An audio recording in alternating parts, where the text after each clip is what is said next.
सुप्रभात बच्चों। पिछली कक्षा में हम लोगों ने पाठ 4 का समापन किया। पठन पाठन प्रश्नोत्तर सारे प्रश्नों को हम लोगों ने कर लिया। अब आगे पाठ 5 है जो कि सिर्फ पढ़ने के लिए है। क्या है? आकाश को 7 सीढ़ियाँ, है ना। आप लोगों को जैसा कि पता ही है कि इससे प्रश्नोत्तर नहीं रहता है, तो आप लोग इसको बेटा घर पर एक बार अच्छे से रीडिंग दे लीजिएगा और पुनः जब कक्षा प्रारंभ होगा तब हम लोग इसका पठन पाठन करते जाएंगे। वैसे ये जो है सो एक पायलट बनने के लिए जो 7 सीढ़ियाँ दिया गया है वो 7 सोपान हैं, और तब उसमें कैसे एक पायलट बनने के लिए इन 7 सीढ़ियों को 7 सोपान को पार करते हुए और तब अंतिम पड़ाव जो पार कर लेता है और तब वो एक पायलट बनने का हकदार हो जाता है ना। तो वैसे तो ये पाठ जो है वो बहुत ही मनोरंजक है ना। आप लोग पढ़िएगा तो बहुत मज़ा आएगा। तो कृपया आप लोग बेटा इसका अच्छे तरह से अपने घर में पठन पाठन कर लीजिएगा। कठिन शब्द जो इसमें आए उसको आप लोग शब्द को अंडरलाइन रेखांकित करके नोट कर लीजिएगा और उसे अपनी कॉपी में आप लोग शब्द शब्दार्थ इसको लिख लीजिएगा। ठीक है। फिर कक्षा प्रारंभ होने पे जब लॉकडाउन ख़त्म होगा और उसके बाद जब कक्षा चलेगी तो फिर आप लोगों से ही एक एक अनुच्छेद पढ़ाते हुए एक्सप्लेन करते हुए और तब हम लोग इसका पर आगे विचार करते जाएंगे। ठीक है बच्चों। अब उसके बाद आगे हम लोग पाठ 6 का प्रारंभ आज करेंगे। पाठ 6 आश्रम के अतिथि और संस्मरण। ठीक है। आश्रम के अतिथि और संस्मरण, इसमें बेटा ध्यान देने वाली बात है कि अतिथि का अर्थ आप लोग जानते हो। अतिथि जिसके आने की कोई तिथि नहीं हो, किसका? आश्रम के अतिथि। और संस्मरण, तो संस्मरण किसको कहते हैं हम लोग? स्मरण का शाब्दिक अर्थ होता है याद करना, है ना। संस्मरण ये गद्य की विधा है, ठीक है ना। तो संस्मरण अर्थात साथ बिताए पल को लिखना। ये संस्मरण जो होता है वो आत्मपरक अनुभूति है ना। यह गद्य की विधा है जिसमें लेखक अपनी अनुभूति को लिखता है। ठीक है। चलिए, मैंने शीर्षक से क्लियर कर दिया और अब ये जैसे मैं पढ़ाऊंगी आपको ये क्लियर होता जाएगा। ठीक है। ये जो है वो किसका संस्मरण है? ये गांधी जी का। ठीक है ना। तो चलिए ये मैं पढ़ाती जाऊंगी और उसके बाद एक्सप्लेन भी करती जाऊंगी। हिंदुस्तानी प्रचार सभा की बैठक गांधी जी की कुटी में होने वाली थी। हिंदुस्तानी प्रचार सभा, ये ध्यान देने वाली बात है कि जिसका कि मुख्य कार्यालय कहाँ है? महाराष्ट्र, मुंबई में है ना। वहाँ कुटी में होने वाली थी। ये बहुत पहले का है और गांधी जी के बारे में जैसा कि आप लोगों को पता भी होगा कि ये सादा जीवन उच्च विचार, इनका ये वाणी था। ठीक है ना, कथन। तो गांधी जी की कुटी में न मेज थी न कुर्सी। चटाई पर छोटी सी गादी पर बैठकर एक लकड़ी के फट्टे के सहारे दीवार से टिककर गांधी जी पुराने ढंग की लिखने की डेस्क से काम लेते थे। ये समझ में आ रहा है कि आप लोगों की तरह बेटा ये नए नए ढंग के कुर्सी पे इनका नहीं, इनका एक रहन सहन का जो क्या कहोगे स्टाइल आप लोगों की भाषा में है ना, वो बिल्कुल अलग था।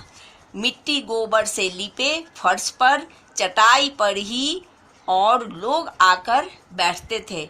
यानी इनका जो बैठने का था वो चटाई पर ही जो फर्श जो होता था वो मिट्टी गोबर से, जो कि पहले भी गांव में यही चीज होता था, है ना, तो वो लिपा हुआ होता था और उस पर वो चटाई पे बैठ करके, और उसमें ना ही कुर्सी ना ही मेज होती थी, और वो उसी पर बैठकर एक गद्दी के सहारे, जैसा कि चित्र में दिख रहा होगा कि इनका मेज कैसा होता था, है ना।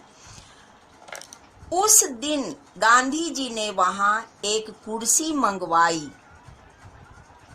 खुद एक छोटी सी तिपाई ले आए और उस पर उन्होंने एक मिट्टी का सकोड़ा रख दिया।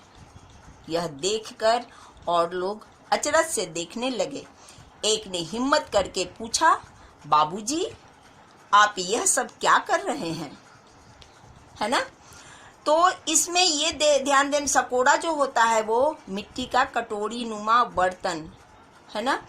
तो उस दिन, यानी इन पंक्तियों से समझ में आ रहा है कि, इन वाक्यों से समझ में आ रहा है कि उस दिन ये आश्रम में कोई अतिथि आने वाले थे, जिसके लिए वो कुर्सी मंगवाए और एक छोटी सी तिपाई 3 पैर का होता है ना, और उसको उन्होंने एक जो मेज के रूप में उसको रखा और उस पर एक मिट्टी का सकोड़ा, मिट्टी का कटोरा नुमा बर्तन, और जिसे देखकर सारे लोग ताज्जुब करने लगा। और एक ने पूछा, बापूजी, आप यह सब क्या कर रहे हैं।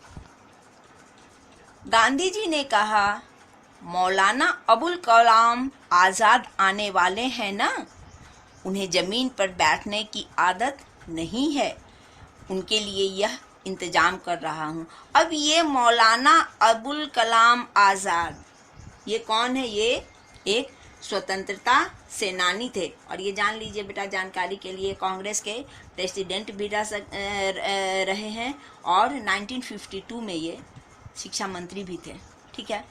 तो उनके अनुकूल यहाँ ये ध्यान देने वाली बात है कि खुद जैसे भी वो रहें अपने आदर्शों के तहत ही, लेकिन सामने वाले की का वो रहन सहन का वो ख्याल रखते थे, है ना। तो उनके लिए यह इंतजाम कर रहा हूँ। फिर वो प्रश्न किया, और यह मिट्टी का सकोड़ा क्यों?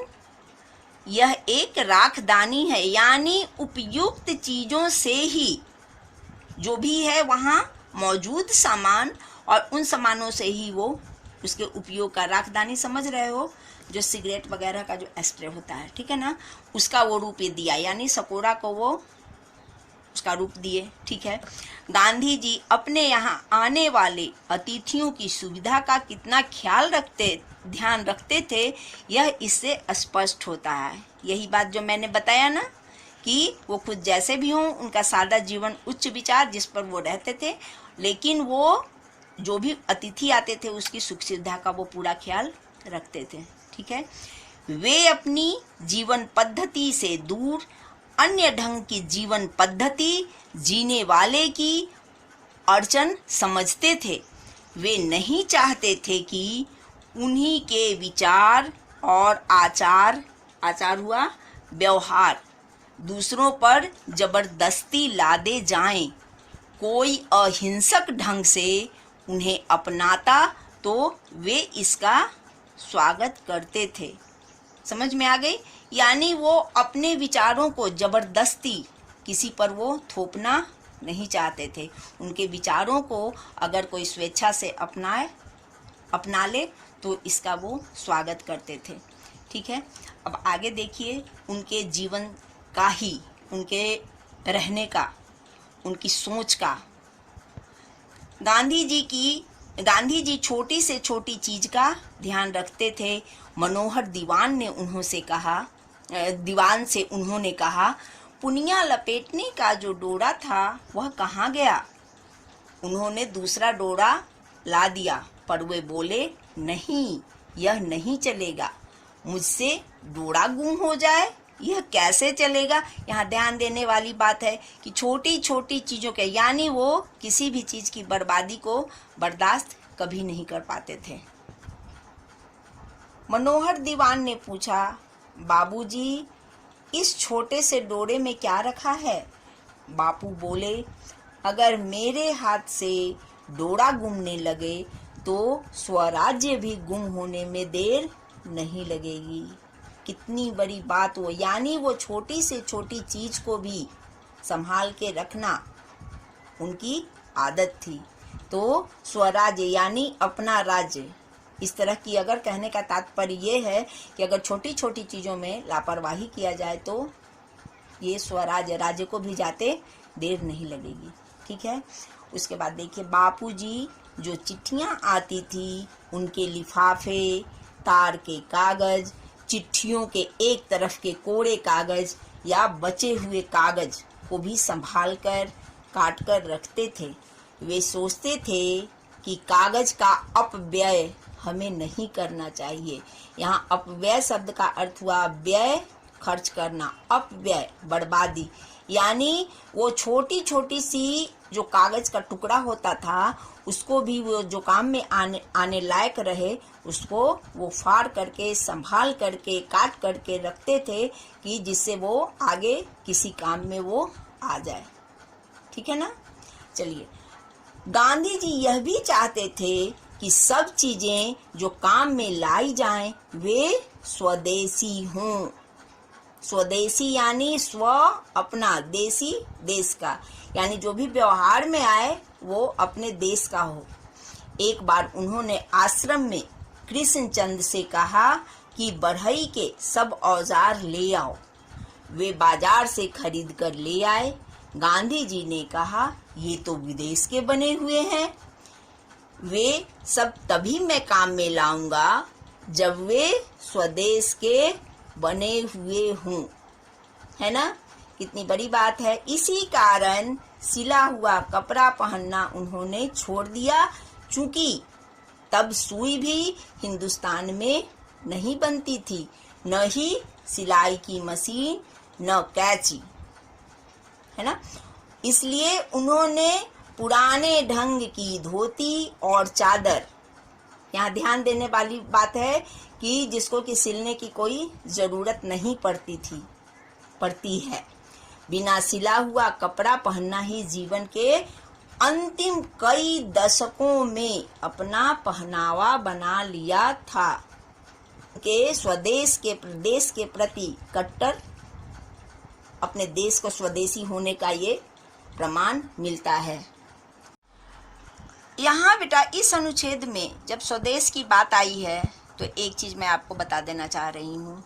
अभी ये किसका ये बुलंद नारा है, आप लोग को दिमाग पे आया, मानस पटल पे अंकित हुआ? हाँ, किनका? बाबा रामदेव जी का, है ना। इनका भी यही है क्या? स्वदेशी अपनाओ, देश बचाओ। ठीक है।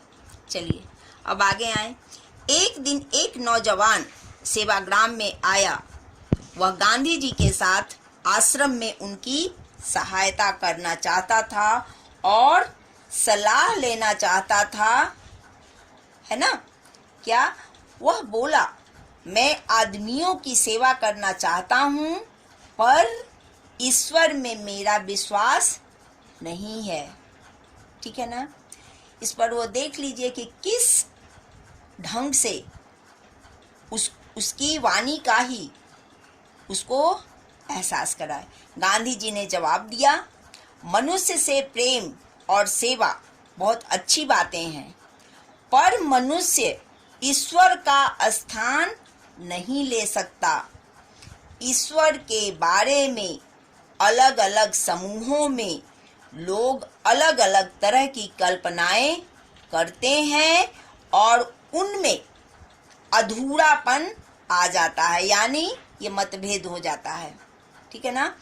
असल में आप ईश्वर का नाम लेते हैं पर अपने जीवन में उसकी सजीव प्रतिकृति अर्थात रचना, मनुष्य के साथ सही व्यवहार नहीं करते। हर मनुष्य में ईश्वर है, यह मानना ही ईश्वर पर सच्चा विश्वास रखना है। ध्यान देने वाली बात है, ये समझ गए। अब उसके बाद देखिए, प्रेम या अहिंसा में ही भगवान है ना। अहिंसा ये इनका नारा ही था। सत्य और अहिंसा के ये पुजारी थे। अहिंसा यानी अहिंसा 3 तरह का होता है, मालूम है ना, मनसा वाचा कर्मणा। मन से किसी को आहत करना, वचन से किसी को आहत करना और कर्म से किसी को आहत करना, ये तीनों अहिंसा का ही रूप है ना। तो प्रेम या अहिंसा में ही भगवान है। उसके बाद देखिए, उन्होंने युवक से कहा कि जब तक यह पूरा विश्वास पैदा न हो वह आश्रम में रहे। समझ में आया? यानी इस चीज का एहसास जो उन्होंने उसे बताया, दिग्दर्शन कराया, इसका एहसास और विश्वास जब उसे न हो जाए तब तक वो आश्रम में रहे, यानी इसका विश्वास उसमें पैदा हो। ठीक है ना। चलिए, एक दिन आश्रम के उस समय के मंत्री छगनलाल जोशी ने कहा कि आश्रम में कोठार के काम में, हिसाब में कुछ गड़बड़ी हो गई है ना। छगनलाल कोठार जो होता है वो स्टोर रूम, ठीक है ना। तो उस दिन शाम की प्रार्थना में उन्होंने कहा, छगनलाल भाई ने इस सत्य को छिपाकर रखा, यह बहुत बुरी बात हुई है। हम इस आश्रम को सत्याग्रह आश्रम, सत्य के लिए आग्रह, है ना, सत्याग्रह आश्रम कैसे कहें? छगनलाल जोशी गांधी जी के ही भतीजे थे, है ना। अब उसके बाद देखिए, गांधी जी आत्मशुद्धि के लिए उपवास की बात करने लगे। आत्मशुद्धि यानी आत्मा की शुद्धि, पश्चाताप, है ना। किसी ने यह बताया कि कस्तूरबा को किसी ने 4 रुपए उपहार में दिए थे, वह आश्रम के दफ्तर में जमा नहीं किए गए। कस्तूरबा जान रहे हो ना, उनकी पत्नी, ठीक है ना। तो ये दूसरी बात भी उन्हें पता चली। उस समय ये नियम था कि जो कुछ भी मिलता था वो आश्रम के दान कोष में, जमा राशि में वो एक जगह जमा होता था और तब उसी से वो एक एक चीज़ का जो जैसे भी हो वो हिसाब चलता था। तो यहाँ 2 बातें, और दोनों ही, एक उनके भतीजे और दूसरी कस्तूरबा, ठीक है ना। गांधी जी को इस बात का भी बहुत बुरा लगा। वे रात के 3 बजे तक आत्मशुद्धि पर लेख लिखते रहे। उसमें उन्होंने बड़ी सख्ती के साथ छगनलाल और कस्तूरबा की आलोचना की। हैदराबाद में सरोजनी नायडू ने यह लेख पढ़ा और उन्हें बहुत बुरा लगा कि गांधी जी ने अपनी पत्नी का इस तरह सबके सामने अपने लेख में अपमान किया। आश्रम में आकर उन्होंने गांधी जी से अपना गुस्सा व्यक्त किया। अब यहाँ सरोजनी नायडू के बारे में भी आप लोगों को जानकारी होना चाहिए। वैसे मैं बता दे रही हूँ कि वो भारत की पहली गवर्नर थी और उन्हें वो भारत कोकिला के नाम से जानी जाती हैं, है ना। चलिए, गांधी जी ने कहा, सरोजनी देवी, यह नाराज होने की बात नहीं है, मैं इसे बड़ी खुशी का दिन मानता हूँ। भगवान ने मुझे एक बड़े पाप से बचा लिया। आज मैं अपनी नज़दीकी रिश्तेदारों के दोष नहीं बताता तो कल आश्रम में यह बात फैल जाती और धीरे धीरे भ्रष्टाचार हमारे सारे जीवन को खा जाता, है ना। भ्रष्टाचार समझ लो, भ्रष्ट आचरण, ठीक है। तो यानी ये इनकी चारित्रिक विशेषता थी कि अपने करीब से करीब रिश्तेदारों का भी वो जो सही है वो सही है, जो गलत है उसका ये विरोध खुले मन से, खुले दिल से करते थे, ठीक है। गांधी जी की छोटी से छोटी भूल के सार्वजनिक प्रायश्चित में विश्वास करते थे, है ना। सार्वजनिक प्रायश्चित यानी सबके सामने, है ना। इसमें वे पत्नी, पुत्र, मित्र किसी को क्षमा नहीं करते थे। साबरमती आश्रम में गांधी जी ने यह नियम बनाया था कि आश्रम में पैदा होने वाली साग भाजी ही काम में लाई जाए, बाहर से कोई साग भाजी न मंगाई जाए। यानी साबरमती आश्रम का ये नियम था कि वहाँ जो भी साग भाजी उपजता था उसी को वहाँ आश्रम में बनाया जाता था। बाहर का जो होता है वो खरीद करके साग भाजी वो कुछ नहीं आता था। ठीक है। उस समय आश्रम के खेत में कद्दू खूब होते थे, इसलिए रोज उसी की सब्जी बनती थी। इस सब्जी को भी बड़े बड़े टुकड़ों में काटकर और उबालकर रख दिया जाता था। देख रहे हो ना, ऐसा खाओगे तुम लोग? नहीं, उसमें नमक भी नहीं डाला जाता था। जिसे जरूरत होती वह ऊपर से नमक ले सकता था। आश्रमवासी भाई बहनों की गांधी जी से शिकायत करने की हिम्मत न होती। यानी इस तरह का मिलने के बावजूद भी किसी की भी हिम्मत नहीं होती थी कि वो गांधी जी से इसकी शिकायत करें। ठीक है। श्री नरहरि भाई पारिख की पत्नी ने कद्दू की सब्जी पर एक गीत लिख डाला। अब ये नरहरि भाई पारिख के बारे में भी आप लोगों को बता दे रही हूँ कि ये भी एक स्वतंत्रता सेनानी थे और ये भी बहुत दिनों तक गांधी जी के साथ रहे थे, है ना। तो इनकी पत्नी भी आश्रम में थी। तो उन्होंने क्या किया कि पत्नी ने कद्दू की भाजी पर एक गीत ही लिख डाला। बा ने यह गीत सुना, बा इसे यहाँ मतलब है कस्तूरबा, सुना तो गांधी जी के पास शिकायत लेकर पहुंची और उन्होंने गीत की बात सुनाती हुई बोली, आपकी कद्दू की भाजी भी अच्छी मुसीबत है। एक बहन को बादी हो गई है, बादी यानी वायु रोग, तो दूसरे के सिर में चक्कर आने लगे हैं और तीसरी को डकारों के मारे चैन नहीं है।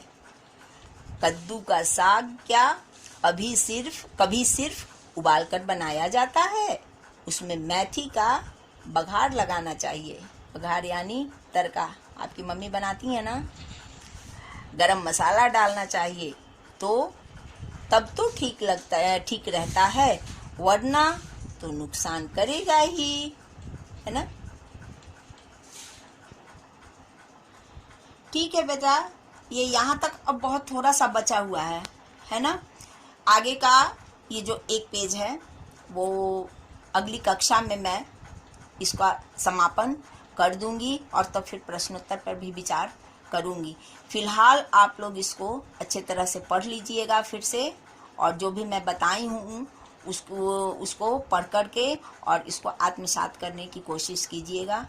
अगली कक्षा में इसका फिर से हम लोग विचार करेंगे और गृह कार्य के रूप में फिलहाल आप लोग इसमें जो भी कठिन शब्द आए हैं, शब्दार्थ, उसको आप लोग लिख करके और रखिएगा। बाकी जो भी होगा व्हाट्सएप पे आप लोगों को मैं कुछ और गृह कार्य में सेंड कर दूंगी। ठीक है। धन्यवाद बच्चों।